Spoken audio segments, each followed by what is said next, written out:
All right, I am so excited to have Dr. Kruse on the line. He's one of the, after doing 560, I don't know what this is. This is going to be episode 569. After doing 569 shows and after having been in the natural and alternative health world since 2003, I could say that Dr. Kruse has had probably the biggest impact on my thinking and my health and everything that I'm doing. So he's an amazing guy. So I'm super excited to have him back.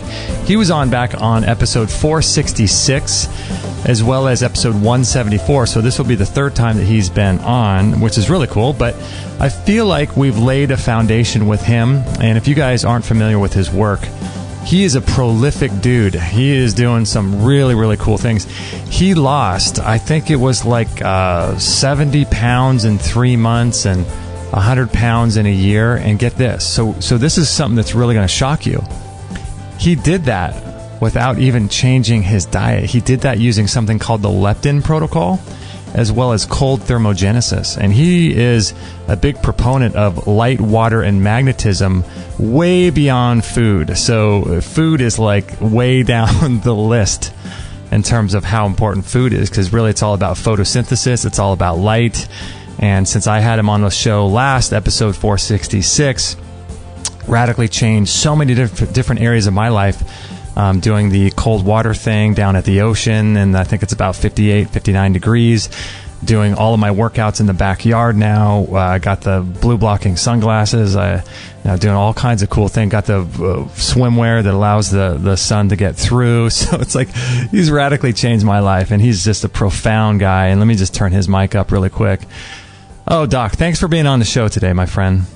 Hey, no problem. Anytime. Yeah. So how is the weather and the sun today in New Orleans? It's actually nice. It's a Monday. We're in the middle of Mardi Gras. We've already been through a week. It's about 65 degrees and sunny. Okay. Yesterday it was very nice. It was almost 80 here yesterday. Oh, my goodness. That's great. You having fun talking with people on the streets and just enjoying people's company? Yeah, it's been nice. We have a lot of friends and family coming in starting this week because this week, starting with Thursday all the way through Fat Tuesday, basically New Orleans shuts down. It's the only part of the United States that will be actively partying while the rest of you work. Oh, that's so great. That's so cool. Like I said before, I'm not sure if I said this on the show, but I've been going through a lot of your stuff, and what's really kind of liberating with what you talk about in terms of light, water, and magnetism. It's really liberating in a sense because you go kind of after the food gurus, and you go on kind of after the people that are talking about diet and nutrition, and that's all a good thing, but ultimately it comes down to electrons and mitochondria and light, water, and magnetism, right? I mean, that's the basis of health.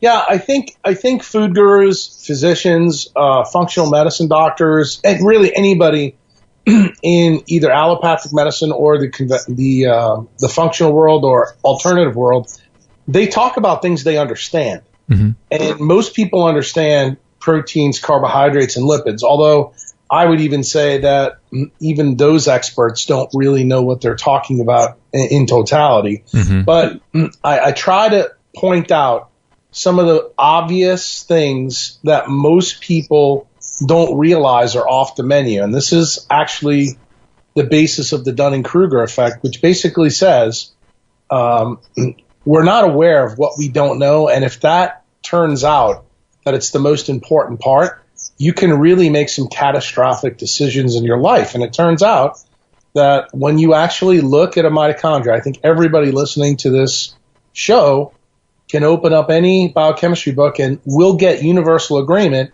that all energy flux through a cell is via the mitochondria. So then it behooves us to say, well, how do we turn carbohydrates, proteins, and fats into energy? And it turns out we don't do it with macronutrients. We do it with electrons and protons. Mm-hmm. And that's when we got to stop people and say, okay, how much do your supposed experts know about electrons, protons, and light? And that's when you'll see a lot of startled faces. And unfortunately, when you're in social media, you'll note that most people, that's all they talk about. And the thing that I always love to point out, just to a simple person who doesn't know anything about science, if diets really were the key, we average between 250 and 300 diet books are published every January. Mm-hmm. How come nobody's solved the problem yet with food? Right, I know. Maybe the issue is our beliefs tied to food may be the real problem. Mm-hmm. And that's kind of where a guy like me comes in, because there's this big trend in medicine, and it's called biophysics or quantum biology. Mm-hmm. And that field is relatively new. It's got a long, long history going back over 100 years, but it's really changed with a guy named Doug Wallace. Mm-hmm. Another guy, he's at the Children's Hospital of Philadelphia. He's probably the world expert in mitochondria.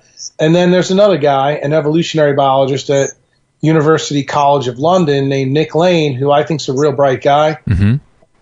He's missing key parts, but they're focused in finally on the key metric for health, which is mitochondria. Mm. And I need everybody to become a mitochondriac to actually understand the perspective that I have, that pretty much NASA has got it right. When they look for extraterrestrial life, what are their three metrics? Light, water, and magnetism. Mm-hmm. That's what they use to find it. And I think what medicine needs to do is they need to use the same three metrics to figure out why the public, our clients, and our patients have the chronic health diseases that they have. It actually all funnels back to light, water, and magnetism. Mm-hmm. Yeah, so true. And I'm looking at your Facebook page, and you just posted this, and you say the world needs less food gurus and more light gurus. And what you write on there is pretty interesting. You say only 4 days of simulated only 4 days of simulated night shift work is enough to reduce insulin sensitivity. And then, so you still think it's all about food choices, and that's so true. Exactly, and that's the key part. I want people to know that just the light environment change is enough to cause the biochemical changes that lead to diabetes, that lead to metabolic syndrome, that lead to the diseases that everybody talks about. You don't need the food to do it. In fact, I've posted in many of the food gurus groups that if you put somebody in a blue lit room, you can actually stimulate insulin release without any food via their eyes. And this should begin to get some people to begin to question, well, wait a minute. Our world now is 24/7 blue lit. All our screens, our laptops, our phones, our TVs. Think about what happened with TVs in 2009 with Obama. Mm-hmm. Analog to digital and made everything LCD and LED. Well, LED lights have a color temperature of 5,750 Kelvin. That is the exact same color temperature of solar noon. So that means that our population, for probably the last 75 years, has been inundated with a signal to its brain via the central retinal pathways that it's solar noon 24/7. We've never stimulated or seen a true winter. Part of the reason why we've got a lot of the problems we do, because guess what? The electromagnetic antenna that's in your body is called a mitochondria. It pays attention to the power density changes of the 4 seasons that you live in based on your location on the planet. That's how it's designed to work. And people don't realize that seasonal change really is a story of power density change in terms of how the electromagnetic fields around us change between summer, winter, spring, and fall. And it's an effect not only on the sun, but it's also an effect of the Earth's magnetic field. It's not the same everywhere. Yeah, that's interesting. Now, see, so I've been going through your stuff, and you've laid such an amazing foundation, I feel like, out there, and I just have a ton of questions. So when I was going through your stuff, I would just watch all of your YouTube videos and listen to the previous shows that we've done, and I just wrote down a ton of different questions. And are you okay just kind of going question and answer style? Sure. Awesome. Okay, cool. Okay, one of the things I wanted to ask you, do you think there's an issue with acid rain changing the immune system of sea life, causing parasites and things to be in seafood? Do you think that's an issue? No. No? Nope. Do I think acid rain's an issue? Yeah, it affects the hydrogen bonding networks in seawater, but the issue with fish is actually much more complex than that. It's actually tied to the energy flux that's present between the sun and the oceans, and that's extremely complex science. Mm-hmm. But no, acid rain doesn't have a big, huge effect on marine seafood, because most of the seafood that we're harvesting is coming from polar regions. The seafood that's harvested within probably the 30s, and I'm talking about 30 north, 30 south latitude. If you know anything about the marine seafood chain, mm-hmm. that fish is very how shall we say, not populated in these type of waters. The warmer the water is, the less fish is present. The colder the water is, the more fish is present. It turns out the colder the water is, the more DHA the fish has, and the warmer the water is, and that's where acid rain really has a massive impact, is along the tropical belts. Okay. And believe it or not, that's actually tied to something I've been talking about on my Patreon blog series, which is actually the deuterium content of water. And that's actually what drives the process. Okay. Proton flows in living quantum systems, which seafood is affected big time by both temperature and pH. And it turns out that the pH of seawater is pretty tightly regulated with the ionosphere and the atmosphere's chemistry. Now, man's effect on the atmosphere via geoengineering can have massive effects in different parts of the world, but it turns out that most of the geoengineering that we're doing excuse me, is over land masses to affect the climate, not so much over the open oceans. Okay. Yeah, I was just curious about that because I've been kind of reading about that. And okay, so I want to ask you too about what are your thoughts, because your big thing, and it's making so much sense to me, is light and how light affects the body. What do you think about, there's treatments out there like ultraviolet blood irradiation, which is essentially exposing the blood to light. What do you think about that? Well, let me give you a disclaimer before we get into that. My belief is that everybody should use nature first before they start to use man-made ideas that steal some of nature's mechanisms. Okay. And the blood in our body basically acts as a magneto hydrodynamic fluid. And what does that mean? It means that it absorbs electric and magnetic energy from the sun and transfers it down into our mitochondria, into all the cytochromes. That's effectively what blood really does. So if you realize that you happen to live in an environment because of your poor choices that doesn't allow a good connection with either the earth or the sun, then I think UV blood irradiation can be a reasonable option for you to discuss with your doc. Interesting. Yeah. Okay. Because I know a lot of people are using that, and I just, trying to make all the connections of different doctors we talk to and different treatments and things, and someone brought that up to me, and I thought I need to ask Dr. Kruse that. The key thing is, just so you know, that if you get involved in using things like that, it becomes incumbent upon the patient or the client to realize that you are putting a significant amount of trust in that clinician to know exactly what they're doing. And it's my belief today that there's not very many clinicians out there, whether it be in functional medicine or allopathic medicine, that truly understand the ins and outs of UV blood irradiation. The best way for us to do it is actually to take our clothes off, go outside, stand grounded for a period of time that matches up with our Fitzpatrick skin type in order to get that blood irradiation naturally. Mm-hmm.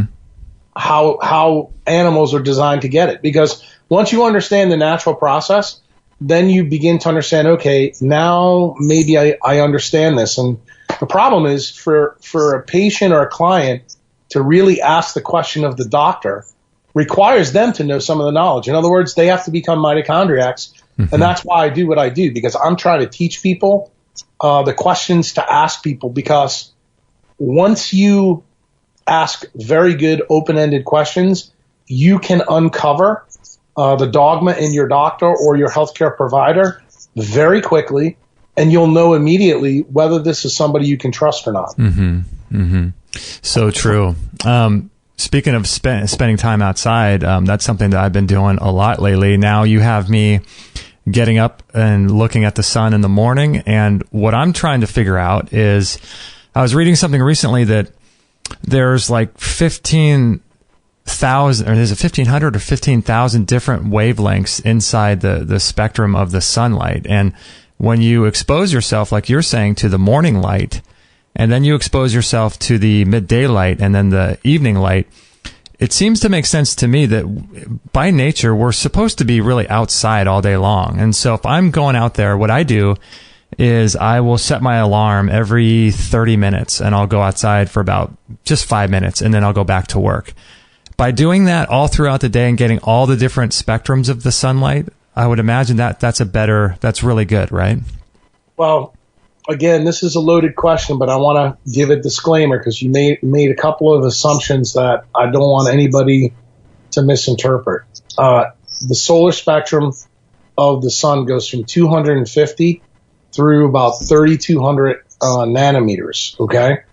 And that spans both from the purple, which is the UV, all the way up to the far infrared. But the part that humans, our optical window, both via our eyes and skin, are operational between 250 nanometers and about 780 nanometers. Just so you're clear, mm-hmm. It's 15,000 frequencies. It's the number 81 followed by 31 zeros. Whoa. So it's massive. Wow. Okay. The amount of frequencies that are present in light are massive. And this is the reason why you hear physicists talk about the electromagnetic force, of which light is the force carrier, mm-hmm. has infinite range and power. And when you begin to understand that cells are functionally a quantum living system that is a playground for photons, you begin to understand how sunlight can easily control the 100,000 biochemicals that are active within us per every second.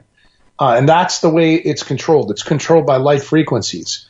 The key is, and this is where people make their biggest mistake, the most important time for humans, and in fact I would say all animals, is when the sun rises and sun sets. But the sunrise for modern humans is one of those things that, I mean, I've done other podcasts here recently that haven't gone live yet, but one of the questions they asked me is, what is the single biggest health metric that you would advise people to do? And the number one thing I told them is to make sure that every day that you're alive from this point forward, make sure you see the sunrise. And the reason for that is your brain needs to see when that 1600 Kelvin signal light, that's predominantly blue mm-hmm. and red light, rises every morning.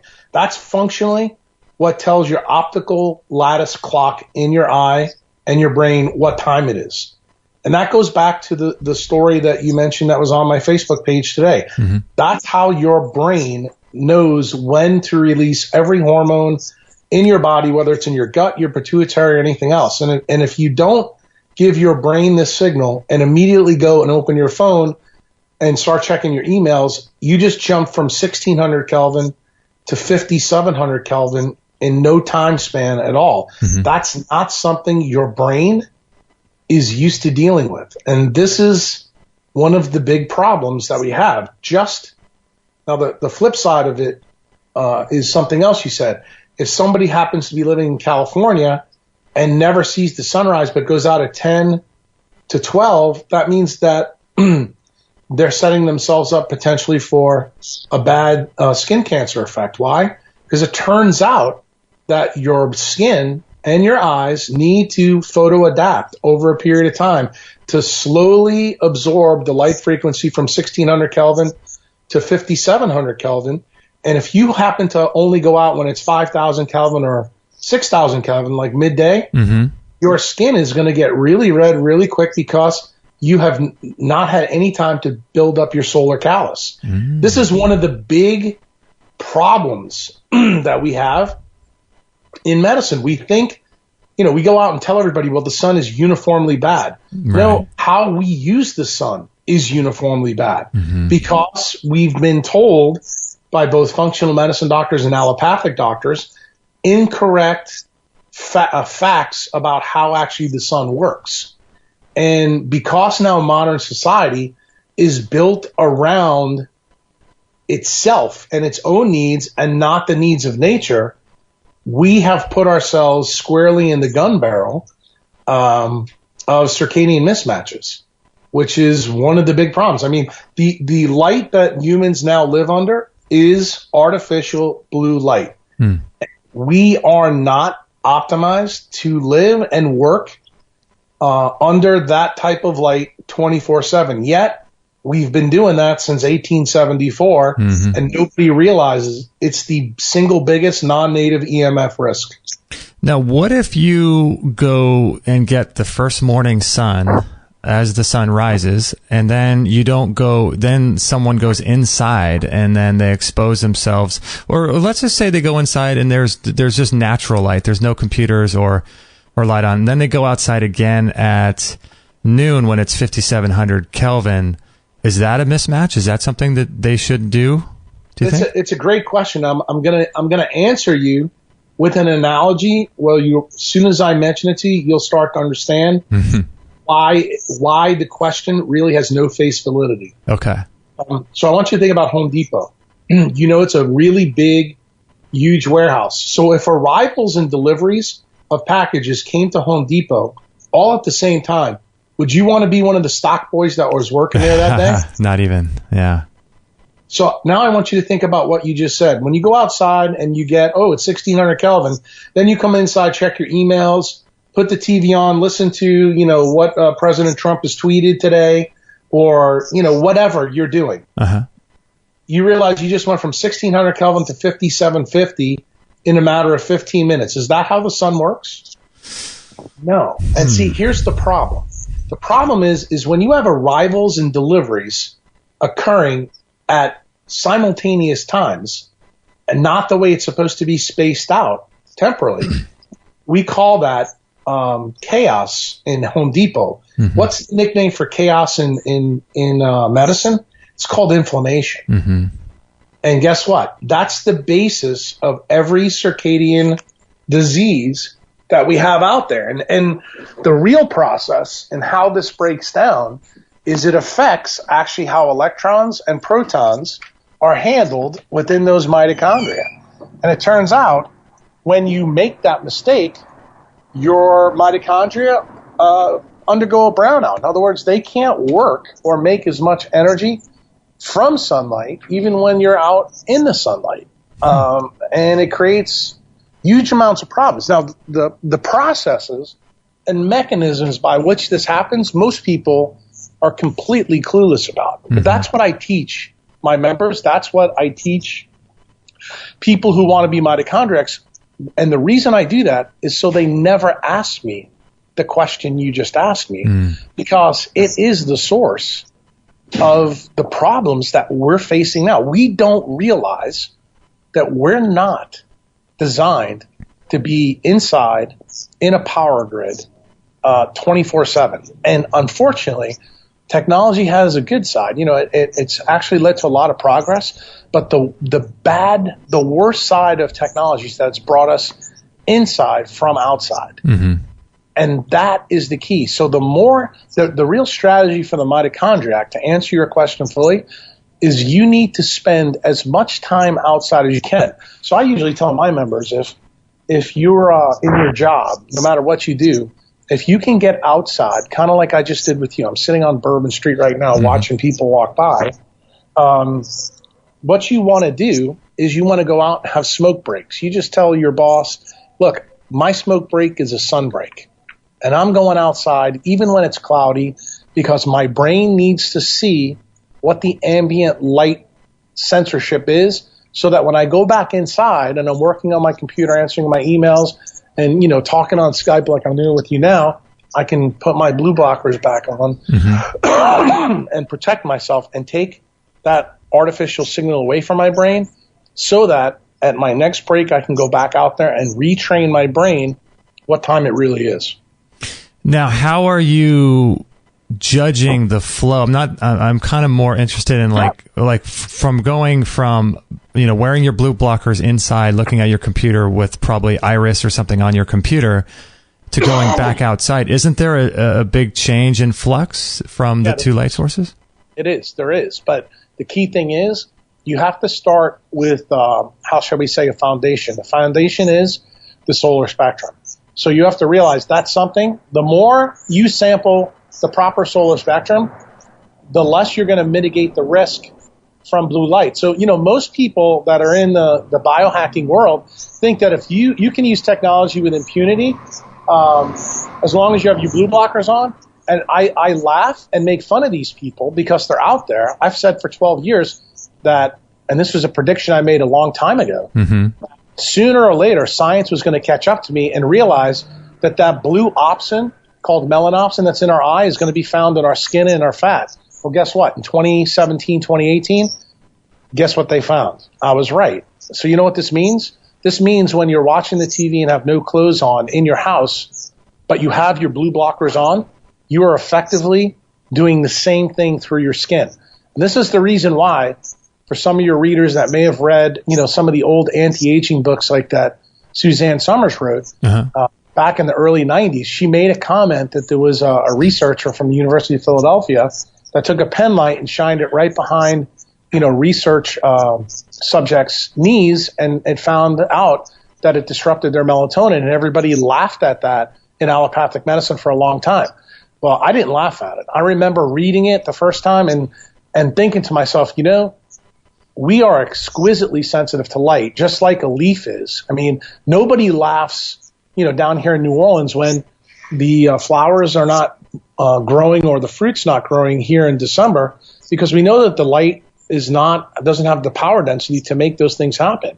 But we're completely unaware that the same thing happens in us. And that's the reason why the pen light, something that small, can have a huge effect. So you have to pay attention to your entire body. So that means when you are indoors under blue light, you need to protect your solar panel and your eyes. And the reason I'm making this point to you, and I hope you realize it, when I was in medical school, we had a pathology book called Robbins Pathology. And in that book in 1986, I'll never forget this statement. We talked about thyroid disease, and it said Hashimoto's thyroiditis is extremely rare. It only makes up 1% of cases. Today, it makes up 98% of cases of hypothyroidism. You want to know why that's changed in literally 2 decades or 3 decades? The reason is pretty simple, is because we've irradiated our thyroids with blue light consistently since we embraced technology in the late 1980s. And people sit in front of computers and phones and don't even realize that their thyroid gland is less than a centimeter below the skin on their neck. Yeah, I was going to ask you, how deep does blue light penetrate, do you know? Very deep. It actually penetrates to the inner portions of your thoracic cavity. We know that red light penetrates between 10 centimeters and 30 centimeters, depending on the optical density. Turns out blue light actually has the penetrating ability to probably between 3 and 6 centimeters. Really? Yes.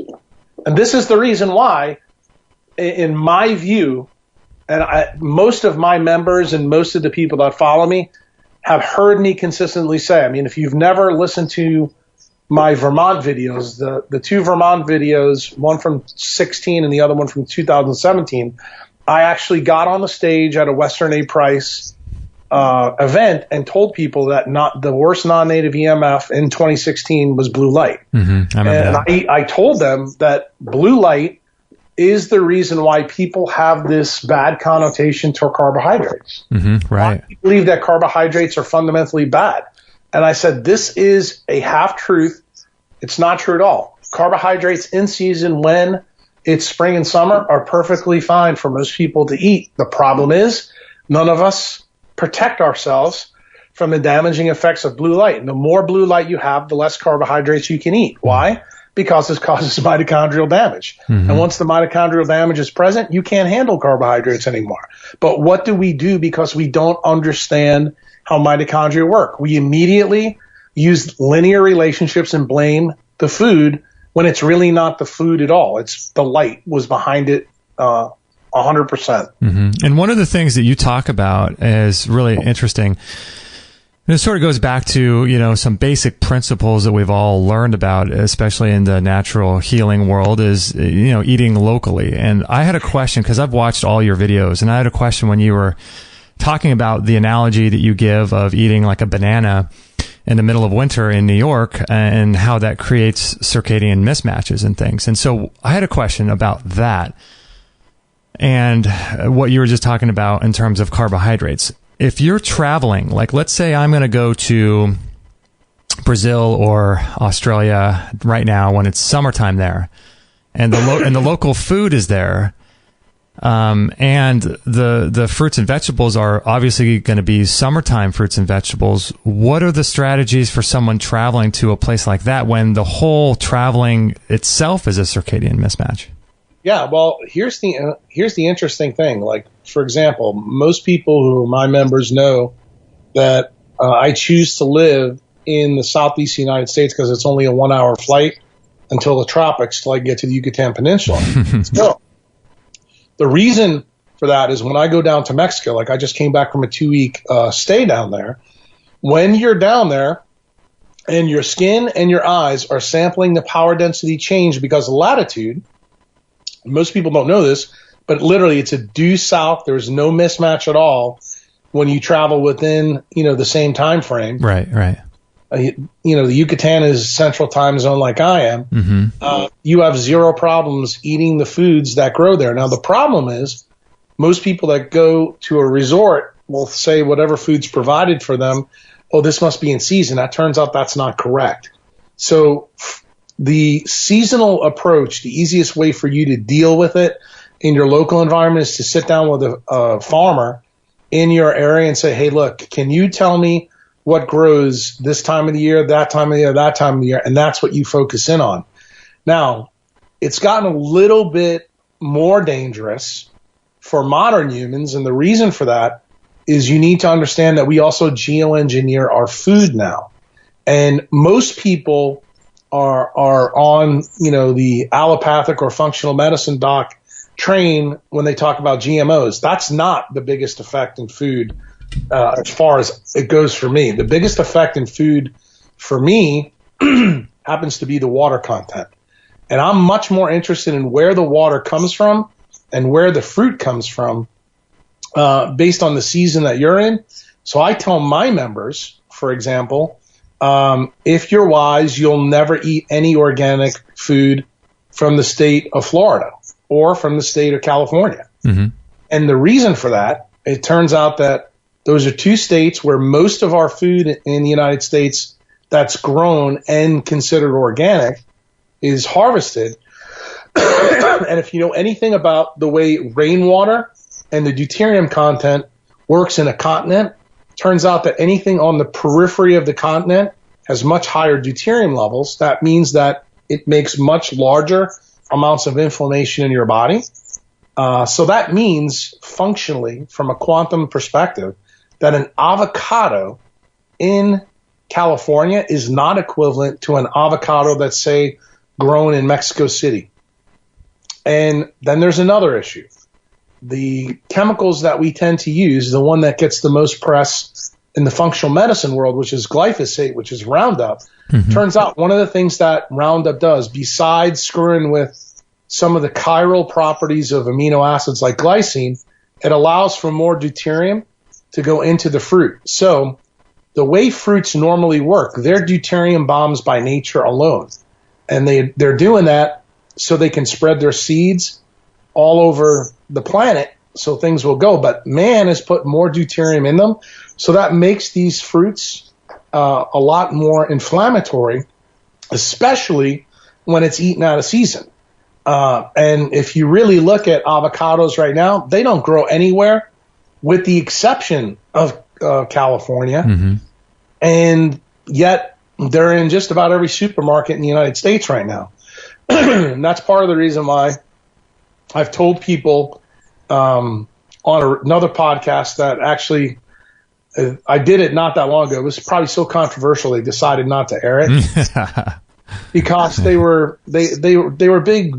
I wouldn't say vegetarians, but they really pushed a lot of fruits and vegetables on people. And I told people that if you eat a cucumber and you live in Toronto, a cucumber will highly fatten you because of its deuterium content versus you eating pork belly at the same place. And they were just astounded by this. Wow. And I told them, I said, the reason you're astounded by this is because you've been fed a line of bullshit for so long. Because everybody looks at a cucumber as a health food, but people don't realize it's got seeds, it's a fruit. That means it's loaded with water, and water makes up the number one chemical in our bodies. And it turns out water, H2O, everybody assumes that it's H, meaning hydrogen. That's what our body wants. Well, it turns out the water that made that cucumber comes from photosynthesis. And people have forgotten that third grade law, that water plus CO2 and sunlight makes sugar. Well, guess what? If you've got a lot of deuterium in your H2O, that means that it's going to be much more fattening. Mm-hmm. And if you happen to live at a very high latitude, boy, you got no business eating that at all. And this shocks people because everybody normally thinks that carbohydrates themselves are fattening because of the glucose content. Mm-hmm. It turns out the single number one most important thing is the quality of the hydrogen that's in the food. And when you really understand mitochondria well, you'll begin to understand why the first three cytochromes have an enzyme in it called a dehydrogenase. And then you start to realize that's what pulls the hydrogen off specific carbons in foods. And then we have this thing called the matrix, where this very famous equation is that most people know about called the TCA cycle or the Krebs cycle. Mm-hmm. That's inside the matrix in the mitochondria. And guess what it collects? H+. And it turns out that major quantum nano motor called the ATPase that uses hydrogen protons to make energy, it's only built to work with H+. It's not built to work with deuterium. Deuterium is an isotope of H+, and it's got double the atomic mass. That means that it's got a different magnetic moment. Well, didn't we say before light, water, magnetism? That means that deuterium and hydrogen do not work the same in a magnetic field. Well, don't we live on a planet with a magnetic field? Mm-hmm.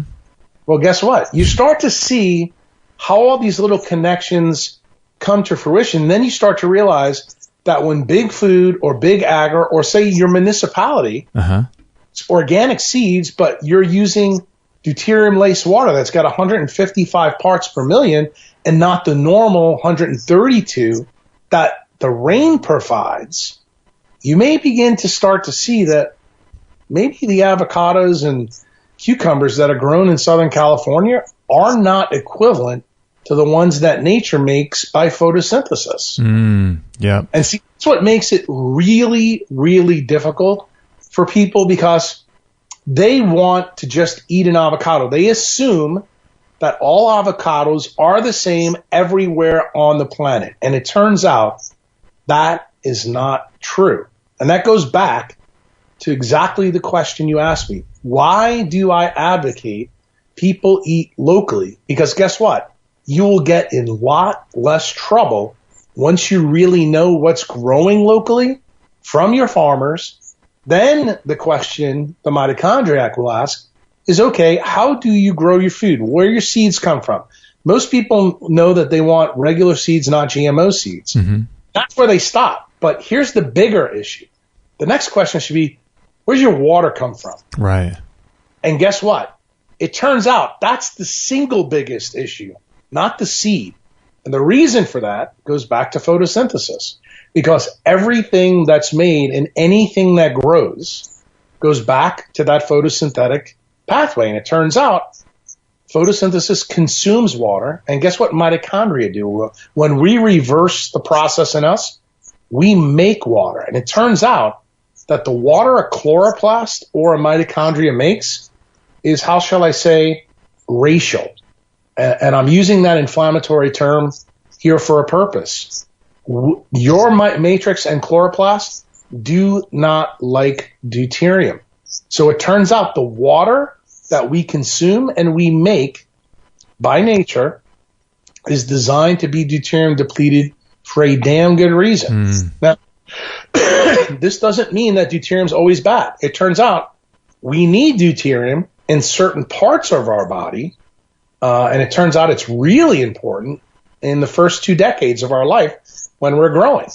And the reason for that is, as I told you before, deuterium has a different magnetic moment than hydrogen. And if you've read any of Dr. Becker's books, one of the interesting things that he talks about when he examined mammals and embryos, that they always had a head and a tail, and they always had a positive and negative polarity. Well, it turns out that magnetic flux difference is due to the amount of deuterium that's present in different things as it grows. And believe it or not, deuterium is extremely important in growth and metabolism. Wow, that's fascinating. That's so crazy. crazy. Science always is fascinating when you sit down to learn about it. I know. But the problem is people want to sit down and listen to some idiot selling them supplements or food program. That's true. That's tied to carbohydrates, lipids, and proteins. And this is the reason why you'll hear me on different podcasts get very aggravated when somebody's selling somebody a bullshit line. Yeah. Because guess what? The reason why we all have the problems that we have, both in functional medicine and allopathic medicine, I'm going to be very clear when I say this. I think the functional medicine guys are as bad as the allopathic medicine guys. They're just using a different mechanism out of the same playbook. Mm-hmm. Mm-hmm. And I'm telling you that the people that I teach and train, they are mitochondriacs. The dogma that we have is nature, okay? And I try to tell people that I think most modern critics are not true skeptics. In fact, they're all dogmatists in disguise. And it's your job to figure out what their dogma is. Mm-hmm. And that's the key. And most of these people use skepticism as their muse. In other words, it's their facade that they can hide behind. And I happen to look at it this way. I believe that mitochondriacs, and my perspective, is a true skeptic to all paradigms because it's not based on any doctrine. It's based on nature. And nature's reality is present in our skin-deep appearances. Mm-hmm. It turns out that when you begin to really, truly be a mitochondriac, you begin to realize that that is also a problem, because the science that determines nature is quantum mechanical, and it's not based on cause and effect. It's actually based on probability. And that means when you get to, I guess, the level of onion that I'm at, mm-hmm. there really is no absolute truths. Right. And it means that every paradigm in healthcare has its own little set of problems that you need to realize, and how it affects, your perception of where you are now. That's the reason why I'm kind of glad you asked me this question, because on the surface, if you and I sat down with a glass of wine, and I told you that a cucumber is highly fattening in Toronto, or that an avocado in California is probably not the wisest thing to eat, that goes against just about everybody you've had on this podcast. Exactly. Well, this is the thing, too, that I find fascinating about what you're saying, and I have found it this way for years following your work, is that there's a lot of times people will say, or you'll hear of circumstances of people who are sick, or people who, kids are coming down with illnesses or something like that. And yet they're doing all the right things from a sort of natural healing perspective. They're eating the right foods. They're doing all the right treatments and everything. And they still get sick. And it's just like no one really has any explanation. And you're the only one that seems to indicate there's way more going on than just the food they're eating. So we can't just look there, Right. Well, this is the reason why the mitochondriac perspective is all quantum living systems. The defect isn't in them. And I'll tell you the reason why I say that, because that also is not an absolute truth, but I can explain it. Most of the diseases that we're afflicted by today are mitochondrial based. Mm-hmm.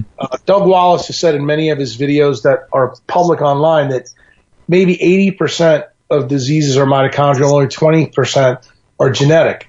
I have recently said at a talk that I gave, in fact, it was on a YouTube live stream event. Oh, wow. That I believe it's only 5% are genetically based and 95% are mitochondrial based. Yeah, I've heard Doug Wallace say that, but I didn't hear you say what you just said. That's crazy. Yeah, and the reason for that is the more we learn about mitochondria, the more clear it becomes that modern healthcare is focused in on the wrong genome. We focused on the nuclear genome because of Watson and Crick, mm-hmm. but it turns out that we forgot the one that changes the most is the mitochondrial genome, and it's the one that responds most to the environment. So this is the reason why the mitochondriac perspective is when you get sick, the first thing you should do is don't look within. Look outside in your environment and see what it is in your environment that has changed the power density relationship to your mitochondrial biology.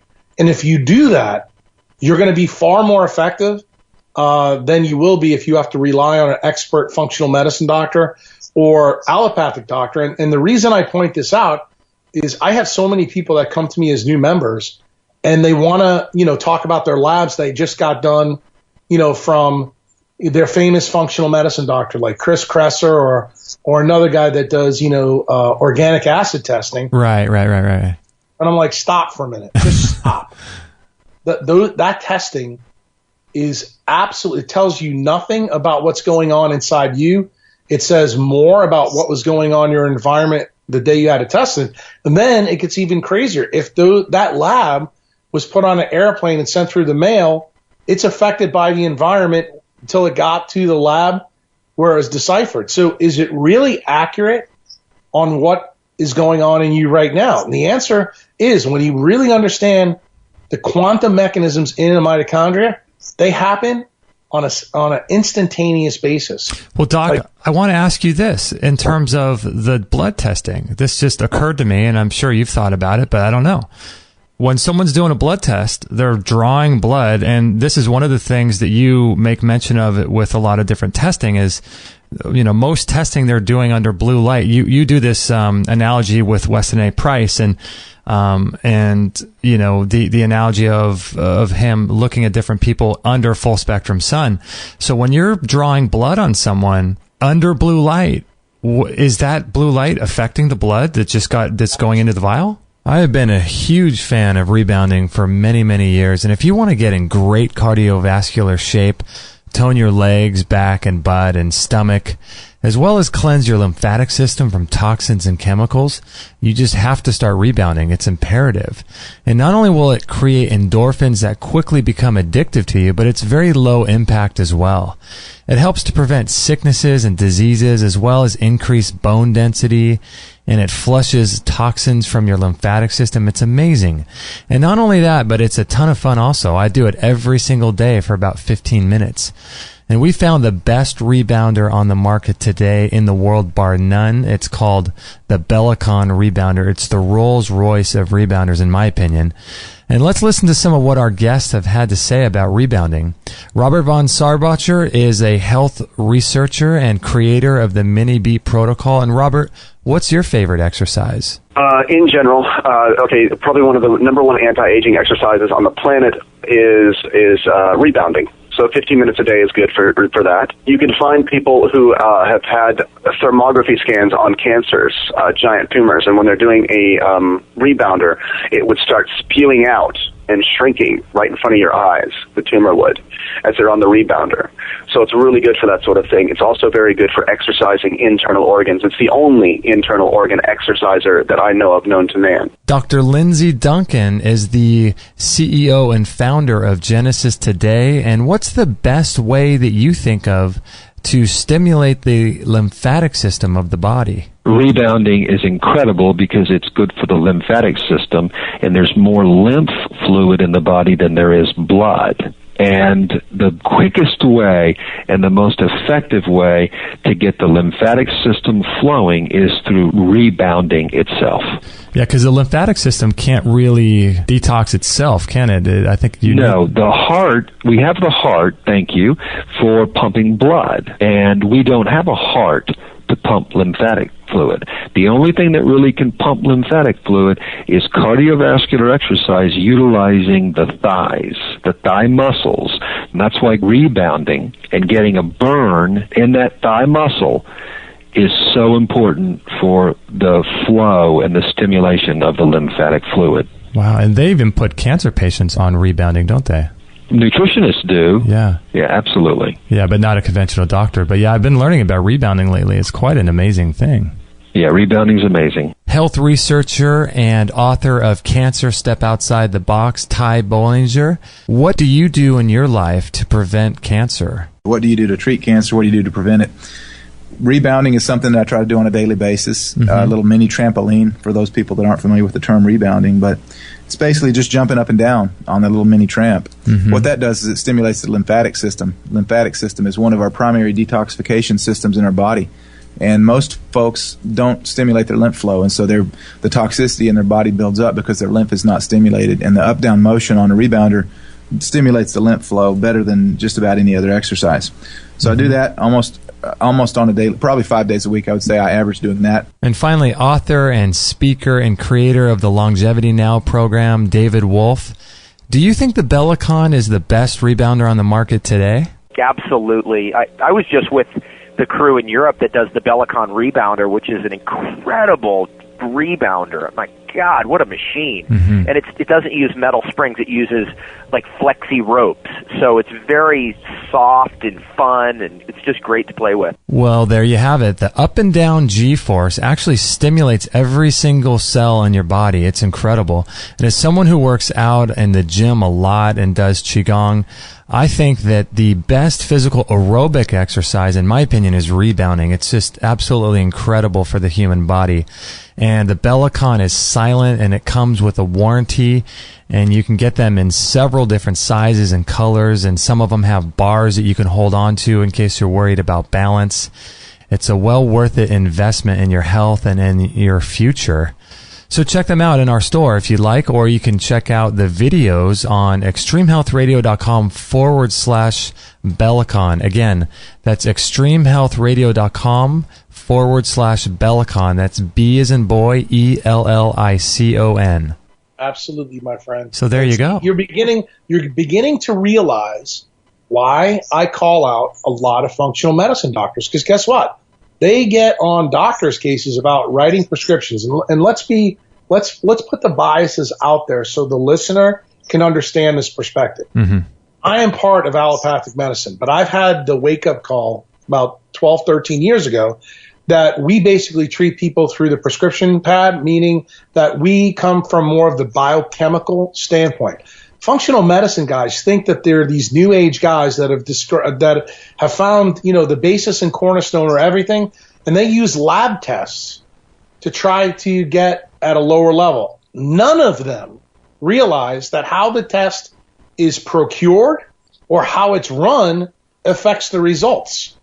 And it turns out that's exactly what the case is. This is the reason why so many people show up on my doorstep with all these labs, and I just laugh.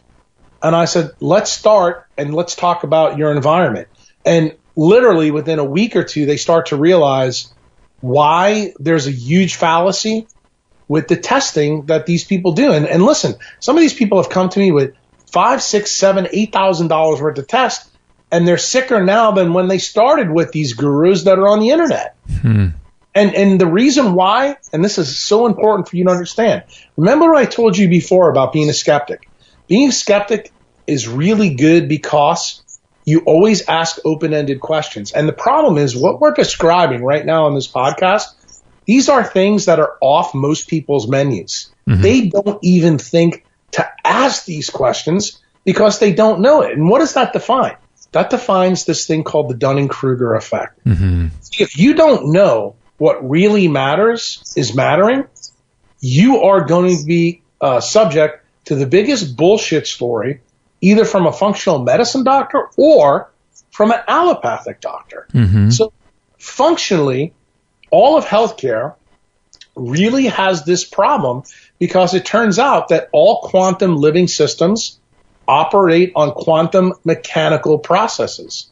And when you understand that they're not linear at all, they're all nonlinear, and they're all based on changes that occur second to second in your environment, that's actually how your mitochondria works. And here's the crazier part.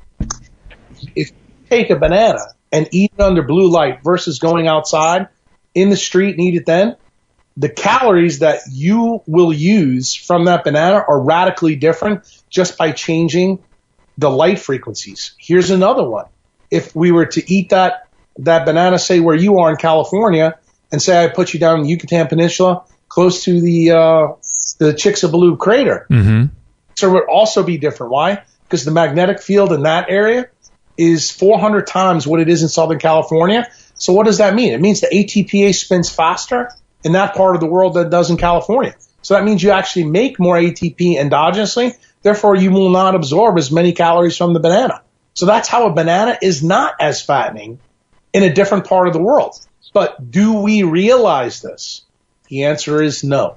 So what you're talking about is like you're never going to heal in the same environment that you got sick in. And absolutely. What I'm wondering is... I hope you say that again and again and again. You can never get well in the same environment that you got sick in until you realize that that's what you need to change. In other words, before you spend any money on any lab from an allopathic doctor or a functional medicine doctor, the number one thing you should spend money on is go hire yourself a non-native EMF engineer, rent their gear, and find out what the milligauss is in your car, your house, where you sleep, where you work, where you spend most of your time. Then begin to make changes and then see how things change. Yeah, it's a huge thing. I'm wondering, can that word environment include more than just the outside environment, like your internal environment, like what kind of stuff you let into your consciousness, like what kind of news stories you watch, everything. I think everything affects it. All of it, yeah. And the reason why I say that, the more you understand about biology, the paraventricular nucleus in the brain and the brainstem controls the sympathetic nervous system. And it turns out that the balance between the vagal motor system and the PVN is really what is the biggest knob. It's a coarse adjustment knob, but that's what determines what stress response is. The one thing that's very clear in everybody's research is that the stress response is definitely tied to how good or bad your metabolic machinery is. And the problem is we now all live in a blue-lit, non-native EMF world, and that dials up the PVN's reactivity and knocks down the vagal motor nucleus. So when you live in that kind of world, you need to do more things in your environment that improve the parasympathetic or the vagal tone. And that's what a lot of, the guys that you've talked to, they do tell people that. But the problem is nobody is discussing this 30,000-foot view of what it really entails the environment, like emotional stress, biochemical stress, the stress from your mom, the stress from your spouse, the stress from TV and watching different TV stations. These all change the balance of power between the vagus and the PVN. And this is the reason why I make some pretty controversial statements, and people, diss me without really understanding my perspective. This is why I've always said, in my opinion, based on what I know since I've become a mitochondriac, just about any disease is curable, just not every patient is, because they refuse to alter the environment to suit their mitochondrial genome. And it turns out, then you need to understand, well, where did your mitochondrial genome come from? It turns out you only get it from mom. Mm-hmm. And your mom's was affected by your grandmother's because of how meiosis works differently in women and men. There's so many layers of this onion for people to peel back. And I think when you begin to listen to some of this, you start to realize, man, just understanding carbohydrates, proteins, and lipids, that's just not good enough. And that's the reason why there's so many podcasts, there's so many blogs, there's so many people out there selling people half-truths, because, look, I can promise you this, food is medicine, but it's not going to cure the thing that's causing the diseases of modern humans right now. What's causing the diseases of modern humans is how we've altered the environment utilizing light frequencies to communicate. Mm-hmm. That started in the 1870s, and it's getting worse by the day. Mm-hmm. Yeah, I wanted to ask you about 5G and 4G, but before that, I'm curious about this, because a little while ago we were talking about photosynthesis and plants growing in the sun, and you were talking about on different lectures you've done. And by the way, those Vermont ones are so good. Those lectures that you gave are so good. But so you talk about, okay, if I put a tarp over a tree, is it going to heal? And you talk about, or is it going to grow and thrive in a world where a tarp's over it? And what I'm wondering about is a lot of people now are thinking about growing their garden in a greenhouse because of like chemtrails and pollutants and things like that. What are your thoughts about glass or greenhouses affecting the photosynthetic, connection between plants and the sun? Well, this is a great question you're asking me. I'm going to give you some good news, then I'll give you some bad news. Most people have no clue that plants are far different than we are. They love blue and green light. In fact, blue, green, and red light are how most plants use CO2 and water to make sugars. So growing things in a greenhouse isn't a thing that would knock you out from a mitochondrial perspective. Interesting. But I read something interesting, and one of the guys that I tend to follow because he does a good job, but man, there's a lot of woo in what he posts. Dr. Joe Mercola talked about hydroponics and, how we're now growing things in artificial environments, not even in soil, but utilizing water on hanging baskets. And, many people think that this is a great idea for a variety of different reasons. But what people don't realize is that water, both in plants and animals, makes up the number one molecule. And if you don't understand what the quality assurance program is in a chloroplast and a mitochondria, the things that we do to make things grow is radically crazy. And I'll try to use an example of something that is very controversial but will get people thinking. Think about the state of Colorado. They now have medical marijuana. I know your state just approved it not that long ago. Do you think that marijuana grown under blue light in a big warehouse in Colorado is equivalent to the marijuana that's grown in the Amazon jungle that shamans use? Oh, right. Not even close. And guess what? You'll have so many advocates out there that telling people that, oh, well, if you have an autoimmune condition or you have seizures or you have, this or that and the other thing, that the use of pot is really much better than this, that, and the other thing. Is it really? I mean, if you don't know how the substance that you're going to use was created by man versus nature, in my opinion, as a mitochondriac, you have no business using it. Now, once you understand that the plant was built by nature, then do I believe that there can potentially be some uses for it. For example, I'm a big proponent of CBD oil for kids with seizure disorders that can't be treated with medications. And there's a lot of those kids that are out there now. Mm-hmm. But do I think somebody who has Hashimoto's should go to California or to Colorado and go buy weed and smoke it because, some guy in Berkeley, California, who's an acupuncturist told you that it was a good thing to do? No, absolutely not. Because you've missed the point. And not only that, CBD oil versus smoking weed, so the routes of use totally different effects on mitochondria. Absolutely, totally different. And we need to discuss those things. See, those are the things that I wish people would have me on podcast to talk about so that we can take out the nonsense that's on the internet, the nonsense that's in the functional medicine world, the nonsense that's in my world. And the one thing that, if I can say anything about my own profession, a lot of the allopathic doctors know that many of the things that are considered evidence-based, the evidence is pretty flawed. I mean, I think most docs now are very skeptical about many of the things that we advocate as evidence-based because the evidence is only as good depending on how you study it.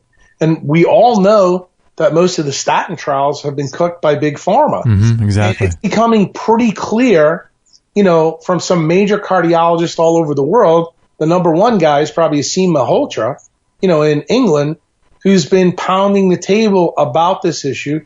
But the problem is he's an advocate for the low-carb, high-fat lifestyle. Oh, right. And while he's willing to pound the dogma of statins, he's not willing to actually pound the dogma of the low-carb, high-fat regimen because it's got its own separate set tied to many of the things that you and I have actually talked about today. And that's what makes me an unusual animal on the internet because I seem to pick bones with everybody. Mm-hmm.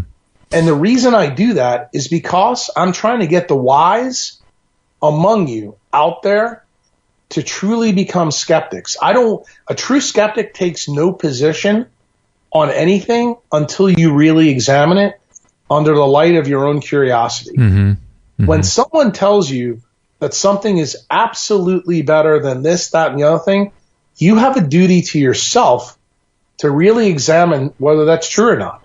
And, I try to always point out to people, because I get asked this all the time, and I'll just use him as an example, is Dave Asprey. I personally like Dave Asprey. I personally don't like most of the things that he sells. And I don't make this a personal issue between me and Dave. There's no way I would ever turn my animus about some of the stuff he sells into an ad hominem attack of him because he is a good guy. I've met him multiple times. I think, he tries to help the biohacking community, but there's also a part of him who's a true marketer and a capitalist. And as a capitalist myself, I believe that you have to do your own due diligence. If you're stupid enough to think that taking an oil made in a lab is as good as one out of a coconut that's grown in the Philippines, then you know what? You get what you deserve. Mm-hmm, mm-hmm. And look at it. Well, yeah, too, because it looks and sounds like what you're doing is you're looking at not just the nature-based approach to all of this stuff, but how the different environmental factors that no one's really talking about. Like no one's talking about when you take a blood test and then you put it up at 30,000 feet and you fly it for 4 hours across 4 time zones, how that's affecting the blood. I've been telling my members this for 10 or 12 years.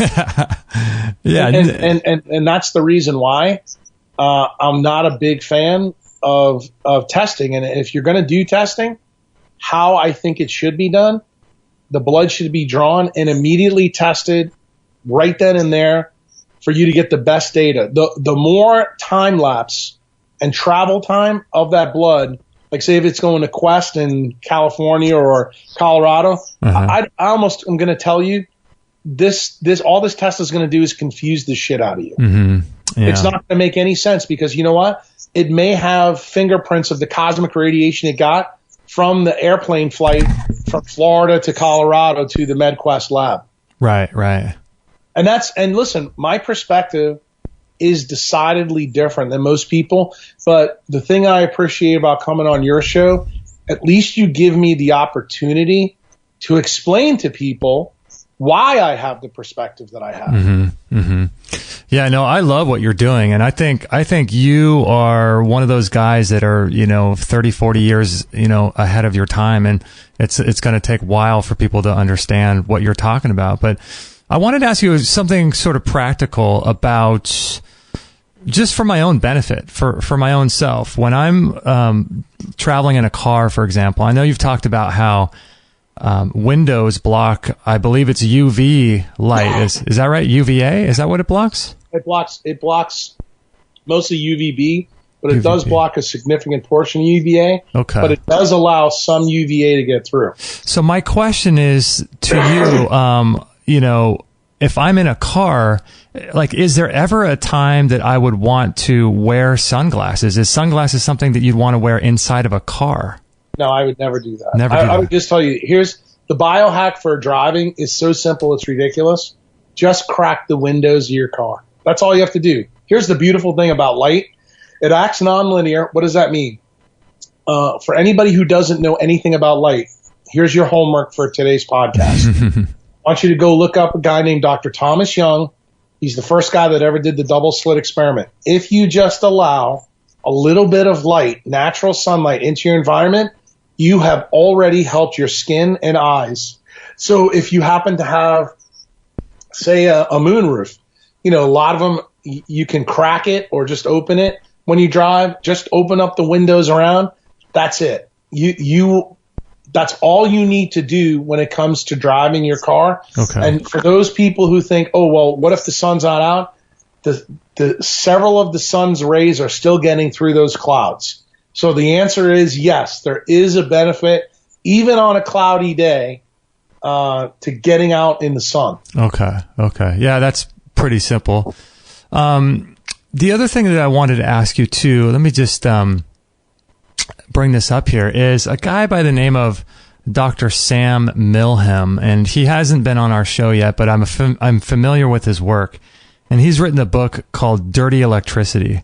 And he was saying on some different lectures that I was listening to him a couple years ago that no matter where he's gone in the United States with all of his testing equipment, he's found dirty electricity in the ground, even if he's been out in the middle of the forest. And so he was saying that grounding, because we have our bed grounded to the actual ground, not through the third prong. But he was saying that grounding in any way is bad because of this dirty electricity. But what do you think about that? Let's put a context on it. But what he's telling people is very, very important. I would tell you that I think grounding in a big city is almost next to impossible because of how we've constructed major cities. So from that standpoint, I kind of agree with Sam. But I will tell you, Sam's incorrect that there's places that are not affected by it. And I'll tell you the best place. The best place I've ever tested is Navarre Beach, Florida. Oh, really? It's 17 miles of white sand beaches that are a national protected reserve, and there's no electric power lines that have been put under the ground by man. And here's the other place that also tends to be protected. If you happen to go into the Gulf of Mexico in the southeast of the United States, between pretty much, I'd say, Apalachicola all the way to probably Orange Beach in Mississippi, as long as you are not in a highly populated area, they do not bury the power lines close to the beach's edge. So it turns out in places like that, you're okay. Now, let's flip it around. If you go to Malibu in California, Sam's absolutely right. The beach there has power lines that's put in it, and you will find stray electric voltage. Here's the real take-home that I want to give you. This is Sam Milham with the Jack Kruse cherry on top. The big thing that most people don't understand is that the power density change that's coming between 4G and 5G allows for a very new phenomenon to occur, and that's called jump conduction. And the power density change to 5G is going to be so strong that we are going to be able to take dirty electricity from anything connected to the power grid, and it's going to jump conduct to just about anything that's a conductor. Okay? So that means the water pipes in your house, the gas lines in your house, anything at all will effectively bring dirty electricity straight to you. And if you really understand that, then you'll begin to understand why I've told my members for about the last 5 years that with time, one of the predictions will be shown that longevity within cities will begin to change. And it turned out in 2016 and 2017, the data's already in. For the first time in American history, longevity has decreased in cities. And the reason for that is the big change between 2G and 3G to 4G and 5G networks is because dirty electricity now becomes the biggest non-native meiotic problem. See, before, it was blue light. Now it's going to be blue light plus this jump conduction story. Wow. And the reason for that is because of the power density changes. And just so I know many of your readers may not know this, the way the electromagnetic force works is it works on something called the inverse square law. And when power density rises, it means that you have more energy in the local environment around you. So the real problem for this is in a 5G world, you're inviting more energy in and around your environment that your mitochondria will begin to sample. And this is going to create massive electrical and magnetic problems within our own bodies. And that's why it's considered electromagnetic pollution. And the key thing is cities that adopt this fastest are going to have the biggest problems. And I'll try to give you a real-time example that just happened yesterday. I made a prediction that in the Super Bowl, they'd have at least 2 to 3 concussions. And people were like, why are you saying this? I said, well, in US Bank Stadium, Verizon was allowed to put 1,200 antennas in the stadium that normally wouldn't be there if the Vikings were playing. Oh, they did really? it for the Super Bowl. So what does that do? It increases the power density within the stadium. So you have guys that are beating the hell out of each other on the ground. They're going to start to get concussions from really simple things. So there was a guy from the Patriots yesterday named Eugene Chung who got hit by a running back from the Eagles named Jay Ajayi. And Ajayi jumped right up and said the guy was out cold. If you go back and look at the video of when this guy got hit, the hit wasn't even that significant. But yet he was completely zonked. Well, it gets even worse. The doctors from the Patriots cleared this guy. He comes back in the game in the third period. And guess what happens again? He gets hit very minor again, and again he has to go out of the game. Oh, my gosh. And guess what? This has been lost on many people. The reason I'm mentioning to you in this podcast is not just because the Super Bowl was yesterday, and people can go back and look at the YouTube and see what I'm trying to talk about. I made this prediction before the game happened because I knew what Verizon was doing to the stadium. So I want you to think about Southern California now. Let's bring it fast forward to something that just happened in Santa Rosa. I made the prediction before cities got 5G that we would see massive electrical fires from smart meters and from cell towers just when there was minor disruptions of the magnetic flux from the sun. In other words, it didn't take a coronal mass ejection to come in. And people are like, come on, Jack, that's crazy. And I'm like, okay, if it's so crazy, let's think about this. What happens in the North Pole when the solar wind comes and hits our magnetosphere? We make something called an aurora, right? Right.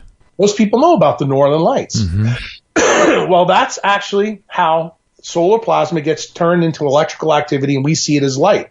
What people don't realize is when the aurora occurs, a spark goes to the ground as part of the ground. And the reason why nothing catches fire during the Northern Lights is because all the trees up there are properly grounded to earth. Okay. So there's no fire. So what happened in Santa Rosa? Well, if you go back and look, and when those fires started, you're going to notice that the places that tend to burn down had smart meters on them. They were cars with Bluetooth and wireless in it, but yet trees didn't burn. But all the houses and everything else burned. And if you go back and look at PG&E in California, they reported there was massive electrical changes in the power grid.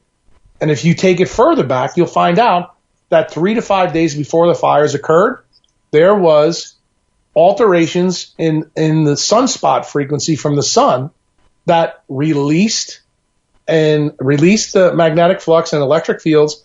And why did it affect California? Well, what do you know about light? It's affected by alien magnetic and electric fields. Well, it turns out man built those fields in Southern California already. So not only does it have an effect at the poles, but it's going to have an effect in cities that have 5G. Whoa, that's nuts. Is 4G and 5G, it sounds to me like it's... That's the Malcolm Gladwell tipping point. And that's what I've been trying. I think that's what Sam has been trying to tell people. But I've been really trying to tell people for 12 years. And I'll be very honest with you. I just did that member event in Mexico, and I happen to have 2 laser physicists who are members of mine, and they own a very large company in New York City that happens to know a lot about the 5G infrastructure that's going in the city. And I'm just going to tell you and your listeners what they both told me on the beach not more than a month ago. They said, Jack, and I hope I can say this on your show without getting bleeped. Oh, yeah, it's fine. They said, Jack, you're a pussy. You need to start telling people the truth. You need to start telling them just how serious this 5G thing is.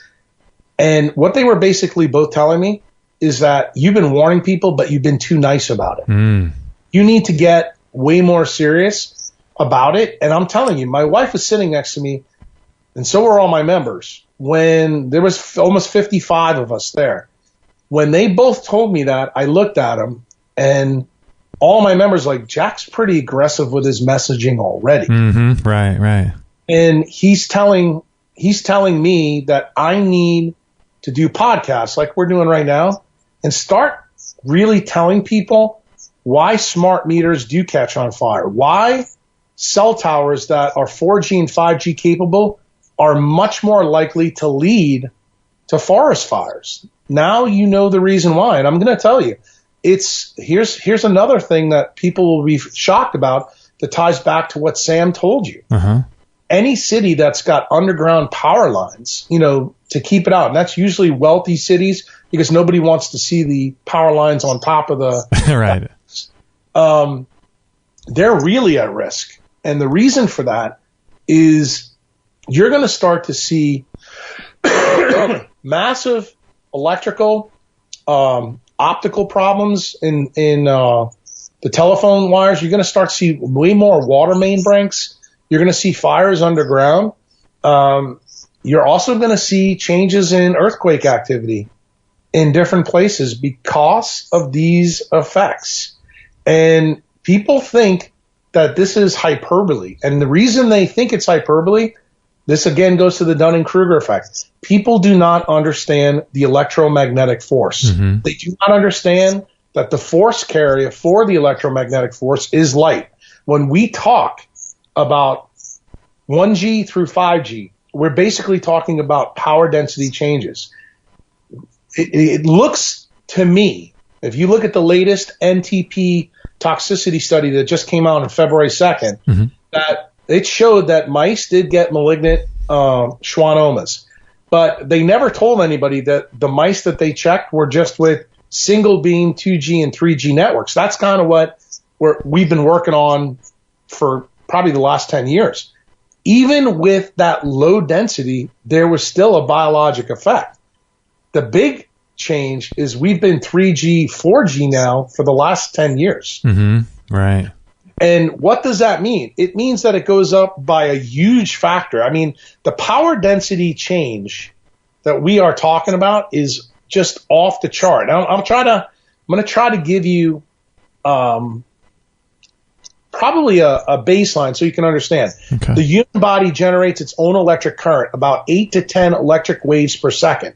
And we can actually measure a person's heart rate 20 feet away just by using those electric waves. Most people know that we can do it magnetically too, because we can do EKGs on people. Right. So almost everybody's had an EKG. So that's very controversial. But what people don't realize is that the human body does make electric waves. It turns out Wi-Fi, the current generation of Wi-Fi in our homes, generates a frequency of 2.45 gigahertz per second, which means that 2 billion waves are hitting our body per second. How do you think that makes your mitochondria oscillate? Do you think that the oscillation factor is not affected by that when we already just said before that blue light gets in 6 centimeters and we know that red light gets in 10 to 30 centimeters? Now let's take it to the third step. 5G will generate 24 to 90 billion waves per second. Whoa. And in my opinion, it's going to prove devastating to the health of the population. And the things that I've warned my members to pay attention to is when you start to see people going crazy on airplanes, when you start to see mood disorders show up in people who normally would not have them, when you start to see unbelievable amounts of autoimmunity and cancer in people you don't expect it, well, then you should start paying attention. So let's fast forward it to your neck of the woods. 50 years ago, the rate of autism in Orange County was 1 in 10,000 male births. Today, it's 1 in 37 live male births. So what has changed from in the last 50 years in Southern California fastest? Was it the food? Was it the drugs? Was it, Monsanto? Was it this? Or did we go from using radio waves all the way to 4G in the last 50 years? And why doesn't anybody want to make this connection? Well, the reason for that is simple. Our entire economy is based on the use of those light waves to communicate. I think you live in California, so I know you've heard of Facebook, Google, and Cisco and the entire tech industry. They're based in your state. And it turns out that there's many places in California, in fact, where the tech giants live, they don't even have high density Wi-Fi around them, which I find interesting. And if you read Steve Jobs' book, that's the reason why him and Bill Gates do not allow their own kids to use their own technology. Listen, I'm gonna take a page out of what my members told me to tell you. Okay. Normally I wouldn't say this, but the tech industry knows exactly what they're doing to us. Okay, the Google patents are out there. They know that they can control the way we think just by the use of blue light.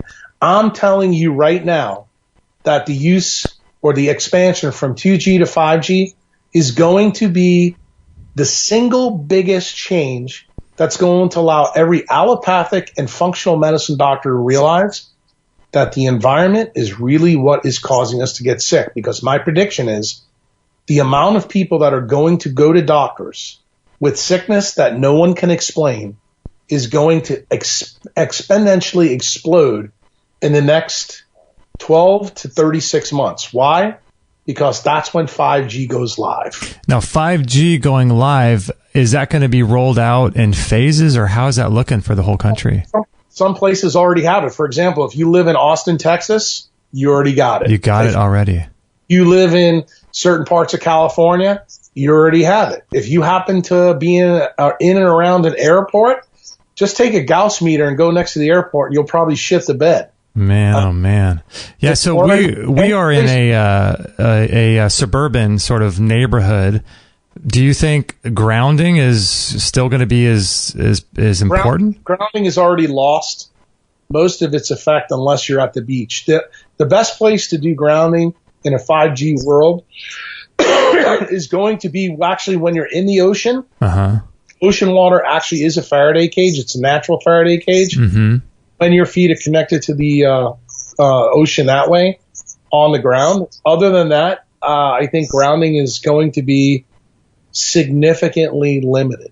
In fact, this is where Sam becomes correct, that insulating yourself from the effects of city life will be probably beneficial. And just so you know, because I know a lot of people don't know this, there's already been reports both in Boston and New York City that people have been electrocuted touching street posts and lamps. Why is that? Because all the 5G antennas have been posted on street lights and lampposts. So you have to realize, in your neck of the woods, start paying attention to where these 5G repeaters are being installed, because I'll give you an example. In New York City, my hometown, on Park Avenue, if you look at these millionaire buildings, on one city block, there is now 3 5G antennas on one block. Why? Because that's how 5G works. They have to increase the density of the antennas in order for you to have huge bandwidth so you can download your movies in less than a second. So what does that mean from the inverse square law? It means that they just brought the electromagnetic radiation closer to your mitochondria. That means that you are now living inside the microwave oven. In fact, it's worse. It's really not a microwave oven. It's worse than a microwave oven. And when you realize that you have an iPhone 10 in your pocket, realize that that's a bidirectional RF and microwave device that's connecting to that network. That's the reason why you'll see so many YouTube videos now with these new 5G-enabled phones catching fire in people's pockets. That's just nuts, man. I'm so glad I don't have a cell phone. I've never owned one. I'm hoping I can go my whole life without one, but man, these things are nuts. Don't make yourself feel better by lying to yourself, because you are based in Southern California. So effectively, you're in trouble. Yeah, I'm still around it, you know. Yeah, it's so crazy. So is there anyone that's putting all this together? Is there anybody else talking about this? I mean, I don't see it. Well, there's a lot of people out there. I mean, I would say probably the number one researcher is Henry Liu at the University of Washington. Deborah Davis with Health Trust. From the medical standpoint, there's very few people talking about this. And the reason for that, it's not because doctors are not interested. It's because doctors don't learn quantum mechanics. Right. So, for example, I talk about it because I went back and taught myself physics 13 years ago. There's another doctor up in Washington who talks about it, but unfortunately I don't really mention his name too much, because much of what he teaches, unfortunately, it borders on pseudoscience, because some of the things that he's selling people, I have a huge problem with, because they don't really work, but it's very lucrative. Oh, I see. I tell everybody listening to this, the people who I think you need to rely the most on is yourself. Learn the information yourself, read the proper books, and then go out and hire an electrical engineer that's certified in non-native EMF. Have them come in and look at your environment, and then you make a decision. Because the coming change of 5G, the decision is going to be very simple for people to make. If 5G's the power density is in your area, you only have one option. The option is you're going to have to migrate. And the reason for that is because the only mitigation strategy that will work is the inverse square law. Right. Yeah. That's it. There's not going to be any crystals, or any bullshit that people try to sell you online that's going to work. And the reason for that is what Sam had talked about. Jump conduction is a real problem.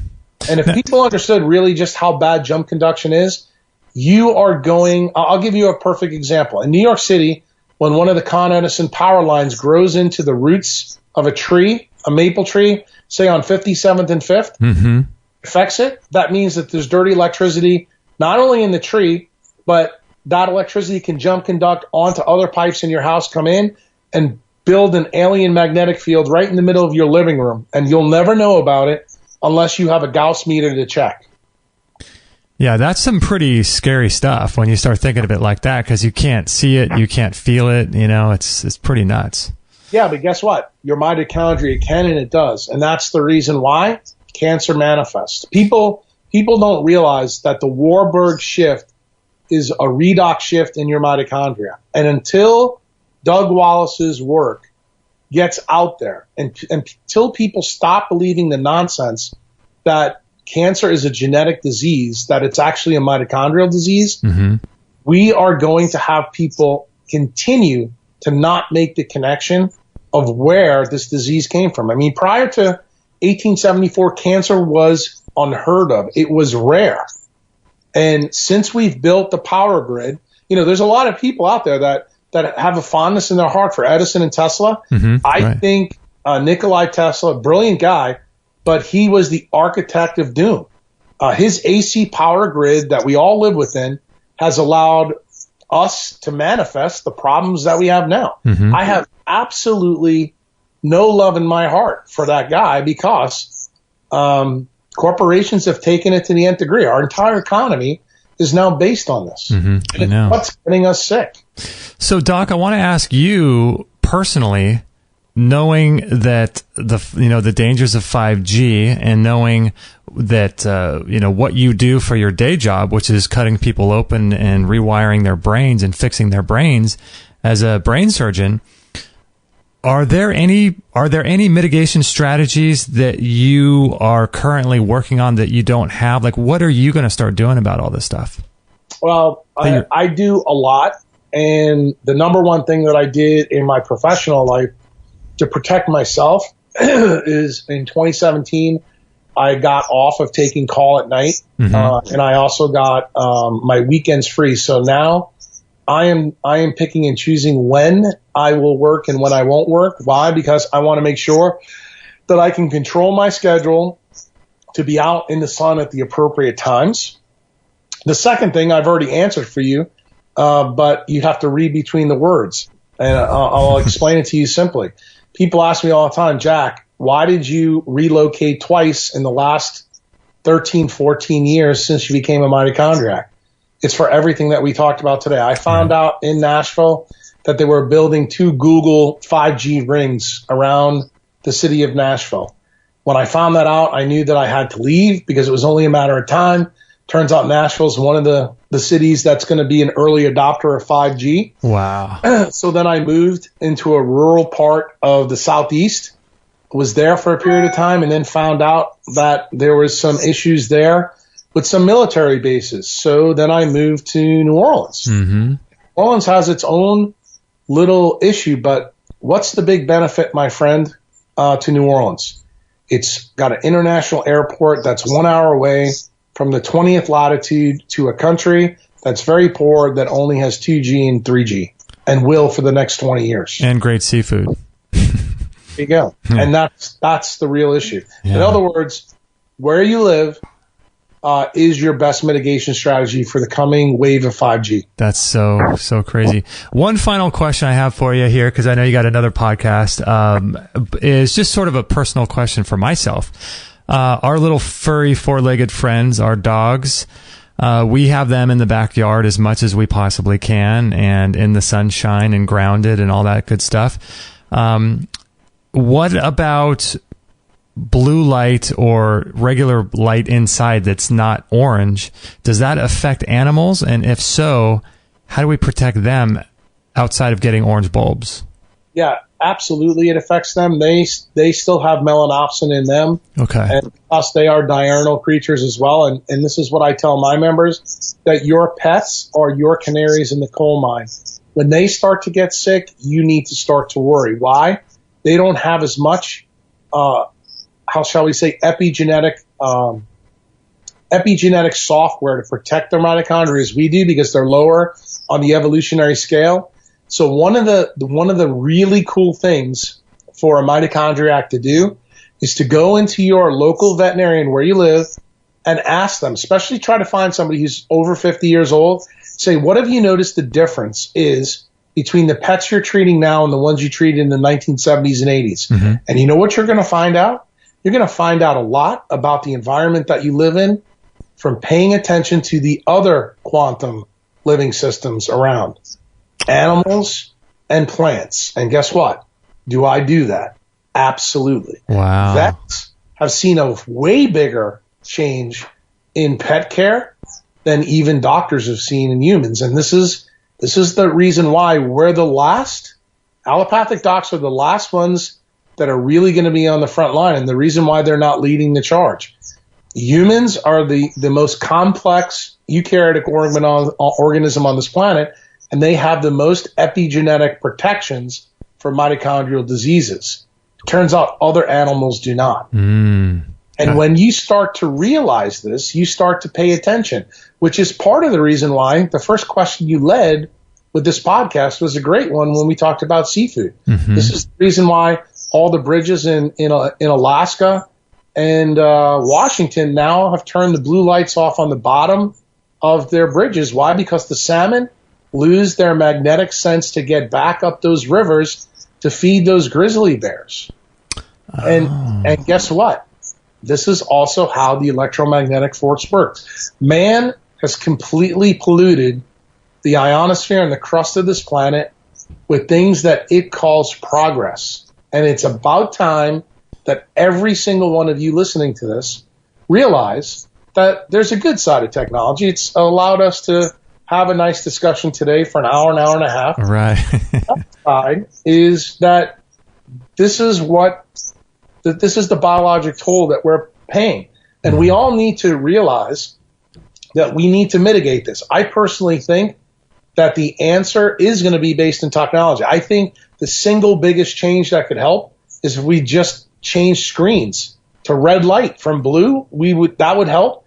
And then also I think the use of the power density needs to change. I think if you really want to have a 5G network, I think it should be built inside of certain houses, and it should be really limited. That's part of the reason why, not to get political on this show, one of the things that I heard recently, and I heard this from one of my members, is most people don't know that Donald Trump really wasn't a big proponent of net neutrality and also the 5G network. Well, I just heard recently that he was talking about taking over control of the 5G spectrum and eliminating all the ISPs and just making it federal. And, a lot of people thought that's a bad idea. Right. I got to be honest with you, I actually kind of think it's a good idea because guess what? The one other thing that people need to know about 5G, it's very hackable frequency of using it. And I'm going to tell you that you need to control it on a federal basis because let's just for argument's sake, and say that we do get a geomagnetic storm, from a CME, and say it's only like a class 1 or a class M, and we need to have the ability as a country to turn off the grid where that is going to impact us. And we're never going to be able to have that level of control if we got AT&T, Verizon, Bell South, right. You name it. These guys all are working for their shareholders and profits. And when you think about it from my perspective, actually having a single source controller makes a lot of sense. And people need to realize that the federal government, through the FCC law in 1996, is what auctions the spectrum. The only reason that we're getting 5G is because the FCC is opening that part of the spectrum to communication companies. And when you realize that the federal government has that control, it may give you a completely different spin on maybe why you need to pay attention to what politicians are really saying, because there is a huge benefit. And, I'm not a big fan of governmental control in healthcare. I think people need to be able to make their own choices with their own doctor.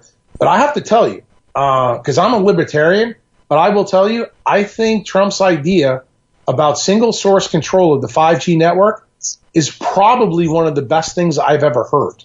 Wow, that's interesting coming from someone with libertarian tendencies or is a libertarian, because that's the complete antithesis of that. So that's fascinating. So it matters that much. The reason why I say it, it's important for people to hear. Yeah. Because I understand the physics of the inverse square law.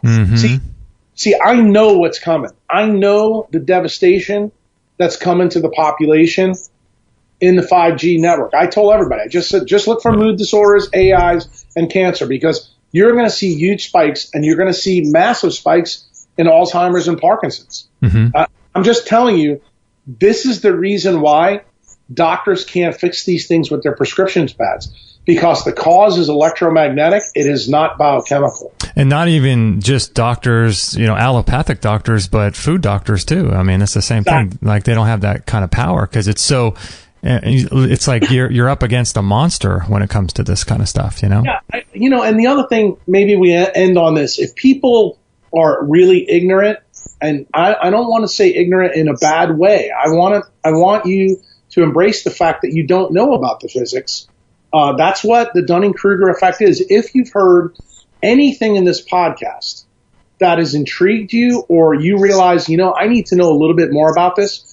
This is my big plug. I want you to go buy a book. It's called Going Somewhere by Dr. Andrew Marino. He's a physicist and a lawyer, and he categorizes his entire 50-year career as the guy who ran all the experiments in Dr. Robert O. Becker's lab. And once you read that book, you will begin to understand just how serious this is and why my members told me what they told me on the beach in Mexico 4 weeks ago. They all know that I kind of know what I'm talking about. And the problem is when you hear me on a podcast, you're like, there's no way this can be true. This has got to be hyperbole. Right. What is this guy talking about? Let's bring it fast forward to some of the critiques that I mentioned in the podcast. What am I trying to sell you here? Nothing but information. I'm not trying to sell you any pills. I'm not trying to sell you any books. I'm not trying to sell you anything. I'm trying to sell you on knowledge. And the knowledge that I need you to know is that nature has the answer, the prescription for you, but you need to learn how to apply it properly. And until you do that, you're at risk. You're going to need term insurance instead of a functional medicine test. Right. Yeah, fascinating stuff. Well, Doc, I'll let you go because I want you to make sure you have enough energy for your next podcast. Man, thanks so much for your time today and just everything you're doing. It's so antithetical and so different than what 99.9% of people out there are talking about. And that's why I think you're probably the most important person in terms of getting to the root cause of what's really going on. So thank you for your work. And man, I've just been having a field day going through all of your YouTube videos, and it's just been so much fun. So thank you for your time today. Well, let me tell you, I'm not the most important one. The most important one are the ears and the eyes that listen to this podcast. Why? They have to learn how to tap the doctor in their own head and protect themselves. Because I tell everybody, if you're not good enough for yourself, who are you really good for? Yeah, so true. All right, well, let's do it again sometime if you can, if you want. That would be awesome. And make sure to have a fun rest of your day and a fun podcast on your next one. All right, take care. All right, thanks, Jack. Bye-bye. Okay, bye-bye. Did you know that conventional dog food contains antibiotics, herbicides, pesticides, ground up carcasses from roadkill subjected to high heat processing, artificial colors, chemical preservatives, way too many carbohydrates, genetically modified corn syrups, indigestible grains, and a lack of moisture content in the dry kibble? Obviously, this can lead to health conditions like diabetes, itchy skin, teeth and gum problems, liver damage, obesity, behavioral issues, pancreatic problems, and even cancer. That's why we recommend the BARF diet, which is the biologically appropriate raw food diet from Barf World. Their unprocessed raw meats contain bone, organ meats, vitamins, and minerals that are loaded with enzymes. Barf World founder Robert Mueller explains more. Sure, I don't have to convince you on the damage that's caused by high heat to food. So as a result, we see many skin disorders, a lot of arthritis, obesity, heart disease, cancers. I mean, it's just rampant. The vet clinics are just full of these conditions. And basically a large percentage of the commercial pet food that's made up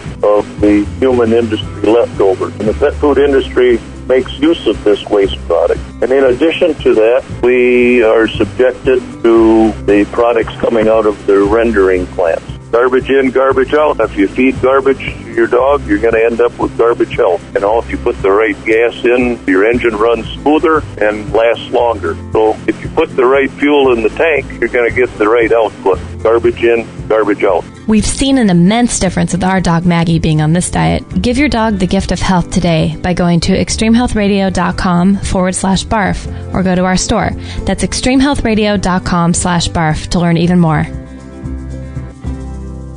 So I think moving into the year 2013 and beyond, we're going to have to get really creative and develop a strategy of how to get healthy and the ways to get medicines into our body that are unique and specialized. And I first heard of nebulizing from David Wolfe. If you want to listen to his episode, it's episode number 35. But he talks about nebulizing different medicines. And what that means is turning liquids into a smoke, basically, that you can breathe in. And the pharmaceutical and drug industries use these things for patients to take pharmaceutical drugs and nebulize them so patients can breathe them into their lungs. But we're very proud to be offering what I think is the best nebulizer on the market. It's called the Omron Personal Nebulizer, and you can check it out at extremehealthradio.com/Omron. That's OMRON, and that will redirect you to a page where you can buy that. And it's really great because you can put in natural substances like colloidal silver or MMS developed by Jim Humble, and things that will kill on contact viruses and things that are taking place in your lungs. And it's a good way to get these medicines into your body. And I think that as we move forward, people are going to be sicker and sicker. And if you have a cold or any kind of throat issue, if I ever had cancer, I'd probably use a nebulizer. And the Omron is really great because you can travel with it. It's really portable and it runs on batteries, and it's really the best nebulizer on the planet. So if you're interested in this kind of thing and want to use these types of things, I think it's really critical if you're traveling a lot or if you have a family, you want to just have this on hand, almost like in your medicine chest, so that if you ever need it, you can nebulize these colloidal silvers and MMS and other substances to breathe directly into your lungs to kill these pathogens and viruses and all these things that are living inside your lungs and your bloodstream and stuff. So it's very, very interesting. So these Omron portable nebulizers are a great way to do that. So you can check it out, extremehealthradio.com/Omron, OMRON, or you can visit our store and learn more about it in there. So thanks for listening, and let's get back to the show. All right, there you go, Mr. Jack Kruse episode. Let me make sure I get this correct here for you. Episode 569. Thanks, guys, for joining us. What did you guys think about Mr. Jack Kruse? Interesting stuff, man. I didn't know we were going to get that far deep into the 5G, but I was likening it to something similar to, like, you know, when they mix prescription drugs and medications for people, you have these drugs. Drug A may have, 32 different chemicals, and drug B may have 12 different chemicals.